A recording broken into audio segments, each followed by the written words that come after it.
Hi, my name is Ben, and I'm 28 years old. I'm going to tell you a story that revolves around my ex and my fiancé, but before that, please don't forget to subscribe to the channel to show your support. So, I used to date this girl named Clara. I met her on an online dating app. We instantly clicked and started dating right after we got to know each other. I used to think that she was the one for me, and I would always like her no matter what. But boy, I could not have been more wrong. During the initial days of our relationship, everything was good, or should I say, too good to be true. But as time passed, Clara slowly started revealing her true colors. She was really possessive and insecure, and hated it when I talked to other girls. And let me tell you, I had many female friends back then. "Why would you talk to them when I'm right in front of you?" Clara asked me one day. Because you're not just the only person in my life?" I replied. "Clara, why don't you understand? They're just my friends. I can't just cut off everyone because you don't like them." "But you should," she said in frustration. "I'm pretty sure they don't like seeing us together. One of your friends was even sneering at me the other day." "That's just your insecurity talking," I tried to reason with her. She let it go at that moment, but her behavior got worse after that, and she started torturing my friends behind my back. It was so damn humiliating whenever my friends told me that she often threatened them to stay away or used to employ cheap tricks to drive them away from me. I've had enough of her crap. I talked to her a lot of times and tried to stop her, but nothing worked. Slowly, my friends grew distant from me, and the only person left in my life was Clara. This felt very suffocating. Before things could get worse, I decided to break up with her. Let's just say she didn't take it very nicely, and made my life a living hell. I don't know how she was keeping tabs on me, but whenever I went out on a date with someone, she would appear out of nowhere to ruin the whole thing, crashing my dates, scaring away the girls, humiliating me in front of everyone.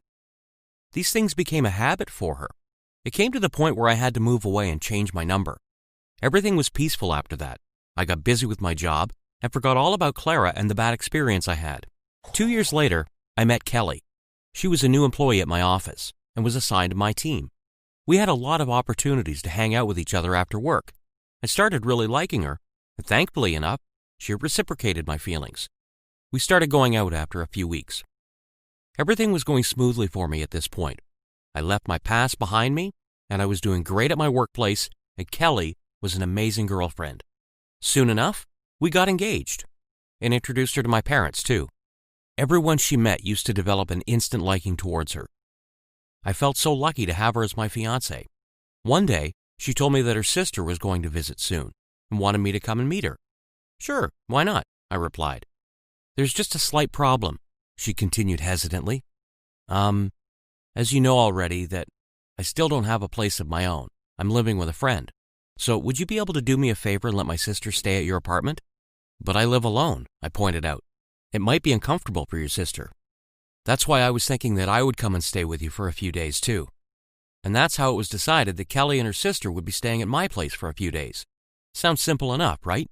Only it wasn't as easy as I thought, because her sister turned out to be someone I wasn't ever expecting to see again. You may have guessed by now. It was my ex, Clara. What were the odds? I turned into a statue when I saw her again. While she seemed to be completely fine and pretended like she was meeting me for the first time, Kelly seemed to be completely clueless to everything. "It's nice to meet you," Clara smirked. "You're dating my sister. That means you have good taste." I didn't say anything, and Kelly looked between us awkwardly. "Am I missing something?" she asked. "No, I just don't feel well," I replied, trying to sound convincing. "Why don't you take Clara to her room?" Kelly nodded, and the two of them left. A few hours later, I was in the living room trying to make sense of everything when Clara appeared in front of me. Kelly was out to buy some groceries, and I was really not fond of being left alone with an evil ex. "You seem really happy without me," Clara commented, sitting beside me. I shifted away from her. "What are you doing here? I'm sure this isn't a coincidence." "You were always smart," she smiled, "but no more than me." I turned to her with a weirded out expression on my face. "What are you saying?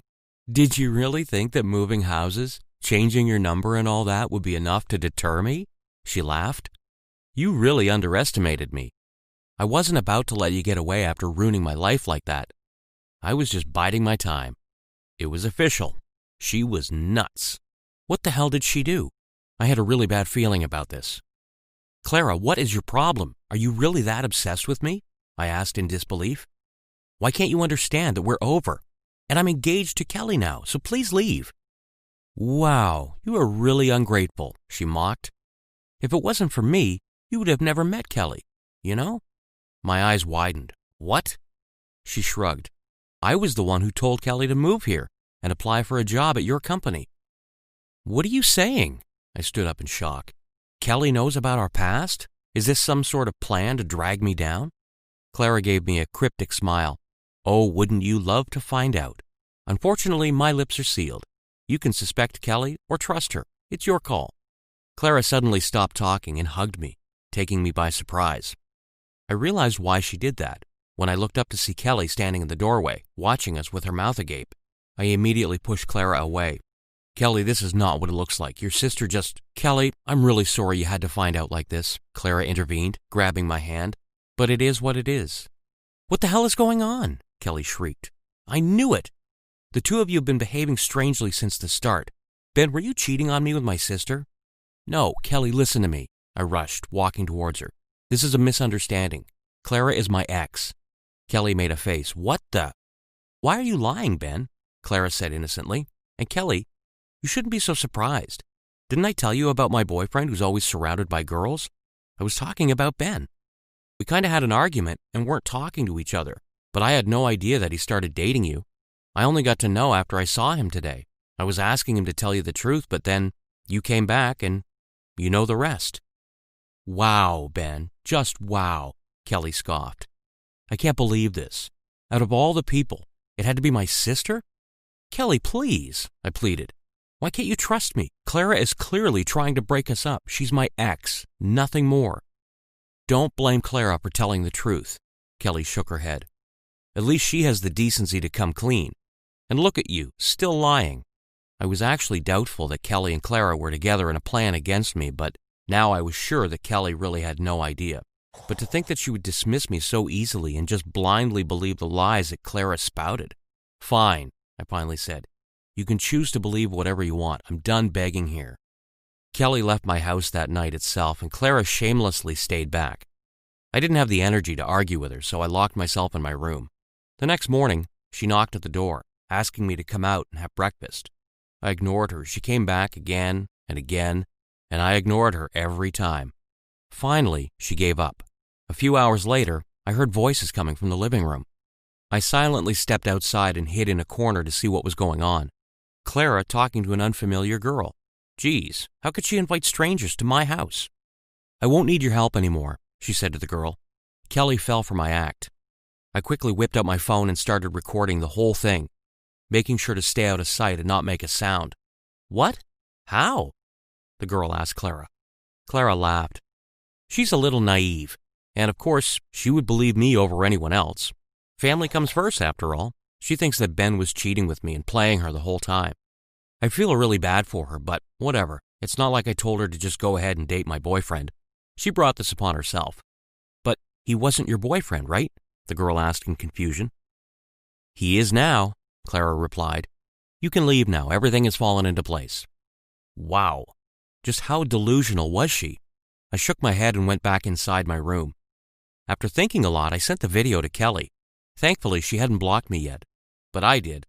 I blocked her after sending the video. About an hour later, I heard the doorbell, and that was my cue to step out of the room again. I was pretty late to the show. It seemed like Kelly had slapped Clara from the way Clara seemed stunned, with her hand over her cheek. Then came the yelling and accusations, and finally, Kelly made her way towards me. I am so sorry, Ben. I'm really sorry. She started crying. Please try to understand. She's my sister. So I just trusted her blindly. I had no idea that it doesn't matter, I intervened. I don't care anymore. Who's to say that you won't do the same thing again? I don't want to live the rest of my life like that. We're over for good. I thought it would end there, but it didn't. Clara went MIA, of course, but Kelly kept apologizing and begging me to take her back. Now I'm starting to have doubts. Should I give her a second chance?